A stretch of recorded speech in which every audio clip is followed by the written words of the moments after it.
क्यों रे बनिए, पुदीने की धनिये, इसकी चक्री कैसे मर गई बोल? महाराज चक्री नहीं बकरी। हाँ वही यार। महाराज मेरा कुछ दोष नहीं, कारीगर ने ऐसी दीवार बनाई कि गिर पड़ी।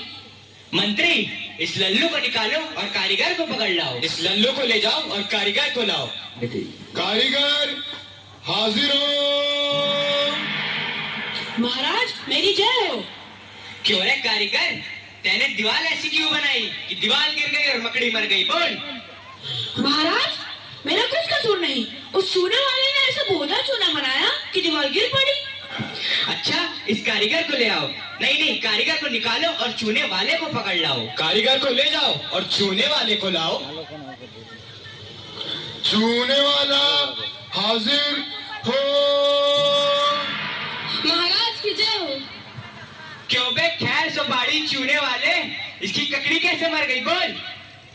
महाराज हमें कुछ कसूर नहीं, वो भिस्तिया चूने पानी ढेर दे दिए, इसे की दीवार कमजोर रह गई।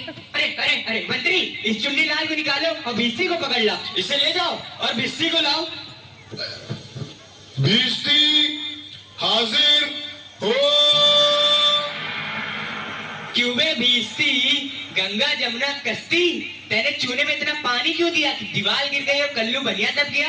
महाराज गुलाम का कोई कसूर नहीं, उस कसाई ने मसक इतनी बड़ी बना दी कि उसमें पानी ज्यादा आ गया। महाराज मुझे माफ करो महाराज। मंत्री इस भिस्ती को निकालो और कसाई को पकड़ लाओ। भिस्ती को ले जाओ यार, कसाई को लाओ। कसाई हाजिर हो। महाराज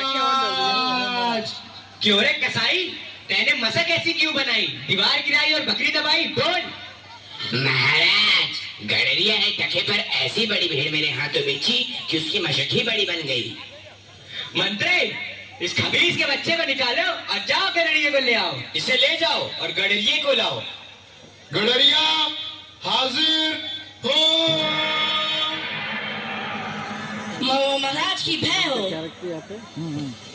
क्यों रे गडरिये, तेने इतनी बड़ी भेड़ क्यों बेची कि दीवार गिर गई और बकरी मर गई बोल? महाराज उधर से कोतवाल साहब की सवारी आ गई तो उसको देखने मैंने छोटी बड़ी भेड़ों का ख्याल ही नहीं किया। मेरा कोई कसूर नहीं। मंत्री इसे निकालो और कोतवाल को अभी पकड़ लाओ। इसे ले जाओ और कोतवाल को लाओ। कोतवाल हाजिर हो। महाराज की जय हो। महाराज क्यों बे कोतवाल, तेने सवारी इतने धूमधाम से क्यों निकाली कि गधड़िये ने गड़बड़ा कर बड़ी भेड़ बेच दी, जिससे बकरी गिर गई और कल्लू बनिया दब गया? मेरा कोई कसूर नहीं, मैं तो शहर के इंतजाम के वास्ते गया था। ये नहीं, तुमने इतने धूम से सवारी क्यों निकाली? क्यों निकाली तुमने सवारी धूम से? महाराज कुछ नहीं। मंत्री इस कोतवाल को अभी फांसी पे चढ़ा दो, दरबार बर्खास्त। सैनिकों इसे फांसी पे चढ़ा दो। नहीं महाराज, या नहीं महाराज।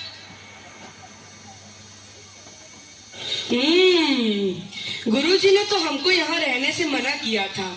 माना कि देश बुरा है पर अपना क्या, अपन किसी राजकाज में थोड़ी ना है कि किसी बात का डर हो। रोज मिठाई चबाना और मजे से आनंद उठाना। चल वह मिठाई खा के बताया, आज पूरी हो गई। बाबा जी चलिए नमो नारायण कीजिए। हैं? यह आफत कहाँ से आई? अरे भाई मैंने तुम्हारा क्या बिगाड़ा है जो मुझे पकड़ते हो?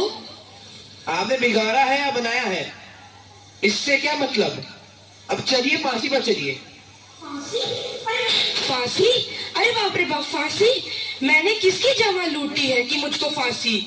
मैंने किसके प्राण मारे हैं जो मुझको फांसी? आप बड़े मोटे हैं, इस वास्ते आपको फांसी होगी। मोटे होने से फांसी? ये कहाँ का न्याय है? अरे फकीरों से हंसी नहीं की जाती। बात यह है कि कल कोतवाल साहब को फांसी का हुक्म हुआ था। जब फांसी देने को ले गए तो फांसी का फंदा बड़ा हुआ, क्योंकि कोतवाल साहब दुबले हैं। हमने इस पे महाराज से अर्ज किया कि किसी मोटे आदमी को पकड़कर फांसी दे दें। इस वास्ते तुमको ले जाते हैं कि कोतवाल के बदले तुमको फांसी दें। तो क्या और